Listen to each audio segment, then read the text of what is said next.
So we're going to start at the beginning in 1973, or 1977 in Geneva, Switzerland, actually. This was the first time that the American Indian populations had recognition of their special status, and this was a convention held on discrimination against indigenous populations against America. Mapuche were there from South America, Mayans, Inuit, Lakota, a bunch of nations were there, and the conference was held primarily to advocate for our sovereignty, to have sovereign independent nations. But the United States used their soft power, did not want that to happen, so instead they granted us special status within the United States and across the Americas. Now, going through some of these resolutions here, 2016 at the United Nations, this resolution A71-178 was passed in 2016. In 2016, during the DAPO protest, there was a lot of attention drawn on our community, and that helped raise awareness to some of the issues that we had. But this resolution was passed because of DAPO pipelines being built through our lands, and that decreased biodiversity. So this addressed the biodiversity and habitat loss within the United Nations, and specifically talked for sustainable development through biodiversity. Climate change is also a factor there. So there was another resolution, 4220, in 2019, and that just had to deal with the human rights and indigenous peoples. Now that is the resolution that led to the study that we're going to be talking about here.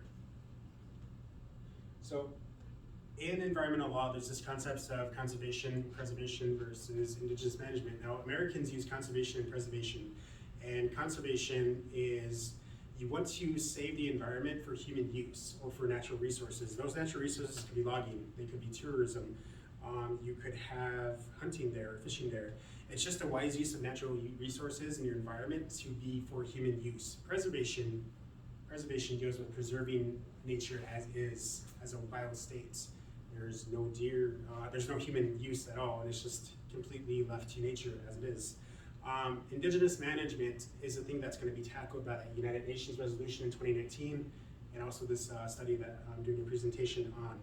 So let's skip ahead here. Wilderness, as defined by preservation, has lower levels of biodiversity, is probably the main strongest points for advocating for return to indigenous land use. The reason why I have rethinking wilderness to landscapes being shaped by past humans is because all lands were used by human beings in the past in the Americas. Every single environment that you see here was shaped by human use, and there was higher levels of biodiversity, which I'll explain later. So, introduce you to the concept that is the main focal point of this study, which is forest gardens. Forest gardens sounds different. They sound like something you've never heard before, and I've never heard it till this study. But forest gardens are shaped inside of a forest ecosystem. So you're literally carving out a forest and making a landscape because you're cutting down trees and redistributing the nutrients within the system to focus on growing crops that would be used by human beings. So these are located in the Pacific Northwest, and they're not farmland, they are very rich in food used by indigenous peoples. And they are managed plant species. Again, going back to that UN resolution 4220 in A71-178, sustainable development through biodiversity. So the goal is to increase the amount of biodiversity, species richness, to increase the amount of organisms within a system, and to get maximum yields out of it. So the hypothesis for the study is that closed canopy conifer forest would favor shade-tolerant species. And conifers are those trees that you see there, they're like gymnosperms. So this is a study overview. The study was located in Canada and British Columbia. The names of the study sites and the reservations, the peoples, were not listed. I thought about going to Google and finding out where these were, but because they were not listed within the scientific study, I wanted to respect the fact that it was not listed. It was probably not there for a good reason, so maybe the elders didn't want the locations to be known. But a scientist was invited by the First Nations elders in British Columbia to figure out why hazelnut trees were growing inside of a forest garden where they should not be growing. And the scientists conducted a study there using these measurements here. So seed mass, shade tolerance, pollination syndrome, dispersal syndrome. what those mean is you want to look into the seed mass, because that determines how, if you have a large seed, it's more resistant to droughts. If you have a smaller seed, it's less tolerant to droughts. And larger seeds are also an indication of economic use by human beings, because we generally you're gonna have perennial foods there that are also of use. Botanical inventories, which is 5 by 5 by 5 plots. So you just take all the plant species within a 5 by 5 plot, count the number of species in there, do that to redundancy. That means to redundancy is you sample over and over again until you don't find any new species. You do that again and again and again until you find no more new species. That's what to redundancy means. And they did this for forest gardens 50 meters away from tribal villages. The TS Misson, sorry if I mispronounced that, village complex refers to 5 to 20 houses. The study was conducted in 2021. But these are just the methods. So I want to give you an overview of the site here. If you look at the site, it looks very homogeneous. There's no change in that forest at all. And this kind of goes back to the idea of landscapes being to scale. If you were to walk through that forest, you would immediately recognize the different plant species richness. You would increase the noticeable wildlife that inhabit that species because of all the food there. You would be in a different ecosystem. And just kind of give you an overview there. Like you can't tell there's any difference there to the untrained eye. So, going back to the results.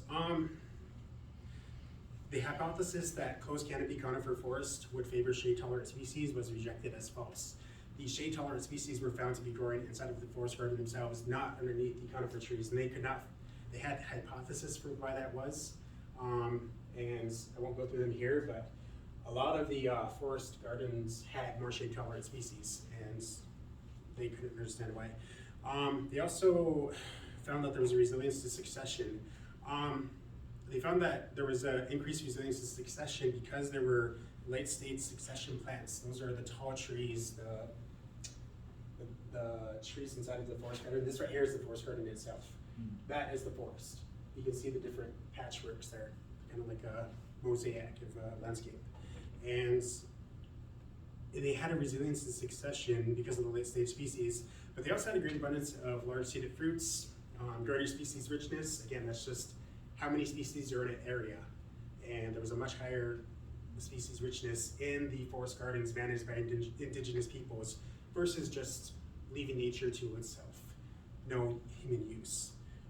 Greater species abundance compared to the conifer forest. Yeah, I went through that already. So another interesting thing here is that after these fell out of use and settler colonialism era arrived, that is, the American Indians were wiped out by disease, and the few remaining survivors went to move into European societies to find wage labor. That is settler colonialism. Now, after that happened, this land fell out of use. But 150 years later, it was still being managed by nature because the animals would come through and eat the seeds and replant them whenever they had never passed through their digestive system. And that's how the seeds were able to disperse. And it showed a greater resilience to changes from the conifer forest. Now, forests are thought of as our best friend, but the biodiversity and the carbon emissions, our carbon sequestration suggests that managing them to kind of have an undergrowth and understory has better results for biodiversity, species richness, and a greater resilience to disturbances. Relevance. Okay, so this is probably the most important slide in my opinion. This picture is a picture that I'm currently doing here at the Nature Trail at United Tribes, and that's just kind of an overview of how indigenous knowledge is used to better our environments and how we traditionally use plants and why it has increased biodiversity versus leaving nature alone, preservation mindset versus indigenously managed mindsets. So how do we increase ecosystems and increase the yields of edible fruits? We indigenously manage it. We let the people who have lived on the land for centuries manage that land and have a say and a voice in that land and how it's run. The edible fruit comes from the fact that there was a much larger percentage of increase of edible fruits if it was indigenous managed, if wildflowers were allowed by the indigenous people. It's reaffirming what we already knew.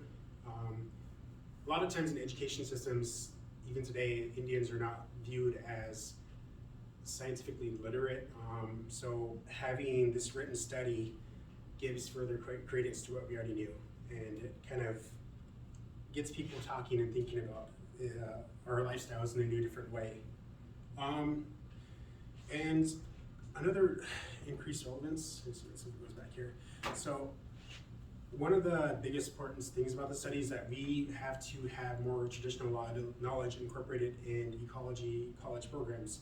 And this would allow ecologists the chance to take ethnobotany or a traditional ecosystem knowledge course, which is TEK, which is what we're doing here today. It's also going to give insight into how we can increase plant resilience in like our climate change in an ever-changing world. So how do we make plants survive longer and have higher biodiversity? Discussion. So yeah, outers want to see our way of life preserved. A lot of that, yeah, like so outers want to see our way of life preserved because so much of it was lost and being wiped out. But this offers a chance for us to preserve and pass on our knowledge to American society and non-Indians in general. Forest gardens are bountiful sources of food for human consumption. And these are not farms, but you could go there and you can live there comfortably. You know, wildlife also come through, and some of the best hunting grounds on reservations were in these forest gardens. Further study to replicate the results elsewhere. That was just suggested by the study. Kind of want to talk about another thing that I thought of is that the only reason these sites were able to be studied was because they were located in the reservation system. All the other non-reservation lands were cleared, like logging happened and people came through and diminished the resources, or it was just left to nature's use. But these sites were able to survive and have the scientific study be replicated from the fact that the reservation system itself was in place, and it kind of protected our way of life in a weird kind of way. So, but that is my presentation, I believe. Does anybody have any questions? Oh yeah, this is another forest garden too, by the way. You can kind of see kind of a forest garden. So. Where is that? Like what forest?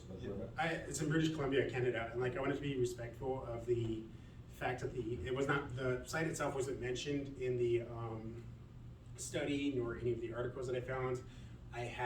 It was referred to them as First Nation elders.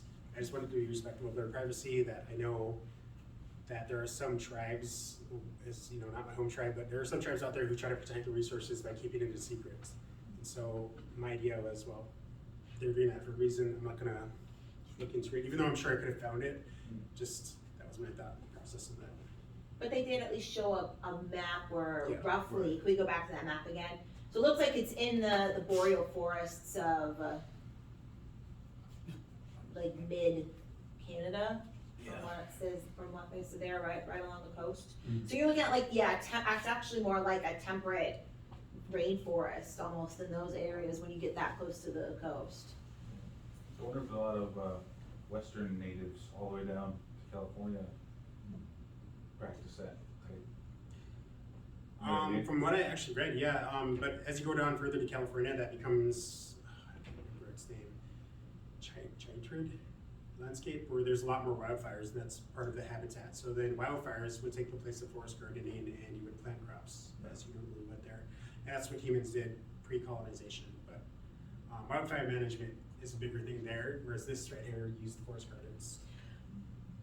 Was this because I think one of the studies that I gave as an example also mentioned forest gardens too, but that one was in, I think, the Pacific Northwest as well. Really? In like Seattle, Washington, and Oregon.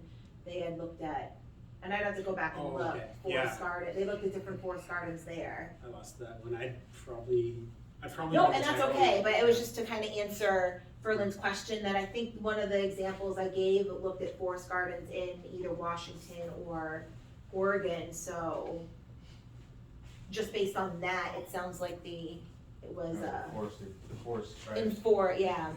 So then my question is, how did they create these forest gardens? Did they cut down the trees? Do you know if they burned? So Yeah, how did actually, they that's actually what- start that? Yeah, so whenever they did, they'd actually cut down the trees and would use the trees, wood for building log Yeah. houses, shelter, tools, and they would transplant plant species from sometimes hundreds of kilometers away to the area. Oh, And wow. grow them within there, and they're, the reason why it's so resilient to colonization from invasive species is because of the soil formations that are existent in these forest gardens. So the mycorrhizal, I believe they're called. Mycorrhizal? Mycorrhizal fungi Fungi? have a special relationship with the plant gardens, and they prevent other conifer species like the trees that you see there from colonizing the area. From reinvading again. Yeah. That's cool that, with the loss of the indigenous management, that they were still able to persist for 150 years. this long, cause usually, I mean, it would just return back to the forest, at least part of it. It might not look the same ever again, but it would at least become forested, and the fact that they remained without any type of intervention is, Yeah, that is really cool. That's what I really did. cool. And I can't imagine what it would have looked like, you know, if it was in its prime, but it's just a weird coincidence. I mean, it's not a weird coincidence, it's actually the soil itself that's preventing Yeah. the trees from taking over. And a lot more wildlife there because of all the food that was available. Mhm. And so the wildlife would eat on the And food. that would probably also aid in the resiliency, because Mhm. you mentioned the wildlife would eat the seeds, which would prevent more of the trees from becoming established too. I kind of feel like this study is best in the Pacific Northwest just because of all the diversity, whereas the East Coast or the Northeast and the Southeast are more heavily populated. So I think you're Yeah. gonna get a way more better look at how a forest or anything can be resilient versus on the East Coast. Do you know if they have forest gardens in eastern parts of North America? I didn't study that. Because that would be interesting. I was You gonna would say think that this, Appalachians, yeah, you would probably. think that this could be applicable in other forest systems too. And like that's Maybe one of like the the things. Appalachians. Yeah. or something like So that. the reason why that question is important is because the reservation system itself protected this forest garden. This is located on a reservation. And so the elders there didn't want to touch their ancestors' former home site, they just left it alone, and they protected it from logging. And so a lot of that was lost due to the. So there could be system. There- Forest gardens in the east, they've just been lost? Yeah, that might be Or a good way to something fix it. happened? Mhm. That'd be, cool though, cause this sounds like this could be applied to any type of forest community. It If really you think could, about yeah. the That's original really- 13 colonies, they pushed out a lot of the indigenous folk from there, so Mhm. they were probably, like she said, they're probably in secret or something like that, so. So how are you taking this information and applying it to the nature, where is the nature trail? The nature trail is back that way, there we are, I was like, where are we? So are you gonna be able to take any of this concept and maybe apply it to the nature trail? So we're doing planting at the end of May with Scott, myself, and I think a few students, I'm not sure who's on the list. Okay. But we do want to increase biodiversity, so we're going to be adding some ecotones, and also, I'm not sure we're going to cut any trees down, I don't think we can, but like, it would be cool to get something like this going. I was thinking more like trying to see if we had any sites that could be studied on the reservations, but that's kind of a long shot because. Yeah, well, at least here in the Great Plains, you know, back either out east or out west probably And from what I could. read, a lot of the sites were located along the Missouri River, and those have all been flooded out. And so it's just, Yeah, that's all been altered, so they'd be all gone at this point, Mhm. or completely altered. But yeah, I mean, it would be good to have more plant species located within the nature trail itself. But the issue is the highway and trying to get animals to come and not be so stressed from all the cars. I don't know if we could have wildlife, because you need wildlife for forest gardens to persist year after year. Yeah. Well, the problem is getting rid of the invasive grass species that are there, the invasive grass that's there, it's difficult. We'll talk about this next semester. But the invasive grass species that are there are very difficult to eradicate unless you farm it for a few years and completely remove the seed bank and then just kind of start over. And if it's native prairie, you don't want to do that. You know, burning would be your next option, but because of the airport, that's just not feasible. Then you might want to think of maybe bison or cattle to try and mimic that disturbance. But again, that would require fencing and water, so it's something we talk about a lot in management next semester, so it'll be interesting to see what you guys. What was that fungi? How do you pronounce that again? Mycorrhizal. Mycorrhizal. Mycorrhizal fungi.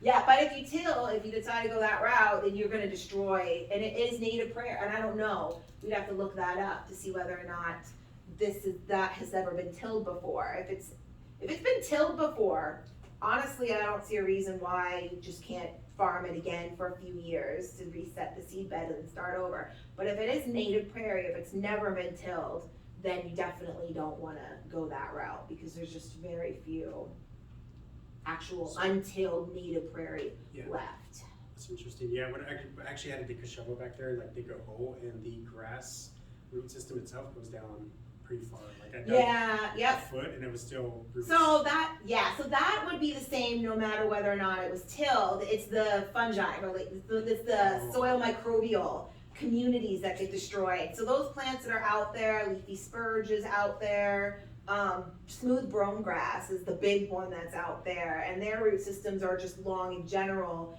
That's one of the reasons why they become so dominant. So that would stay the same. It's the fungi relationship that would have been, and the microbial bacteria So that's relationship super important. that gets destroyed when you till it up. The root systems, that can be reestablished very easily. Plants are very resilient, but the relationships they create, that's what gets destroyed, and it can take decades for those to reform. But we'd have to look back and see if there are any historical accounts to see if it's ever been tilled before. Even if it was tilled and it was tilled maybe, 50, 60, 70 years ago, we probably wouldn't want to till it again, so. It's kind Anyways. of a bit of an area that I have that. Yeah, about do you wanna, 250 acres on my land. We have this area where we just get firewood out of all the time. So it's open, it's like surrounded by trees, but we have an open area, right? Mm-hmm. But in that open area, we've been using since way back, since I can recall. It's really lush inside. Really So it's like a forest garden. Yeah, it's really lush and green, and you know what I mean, like just random fruits and stuff now growing in there. I never realized that till just now. Well, yeah, because trees, the shade makes it cooler. Trees can trap moisture. So because this area is so dry and arid, when you have trees and they form somewhat of a canopy, it can increase biodiversity, because it does. They provide temperature, lower temperatures. They can trap moisture as well in those types of areas. That just makes me realize that's probably what's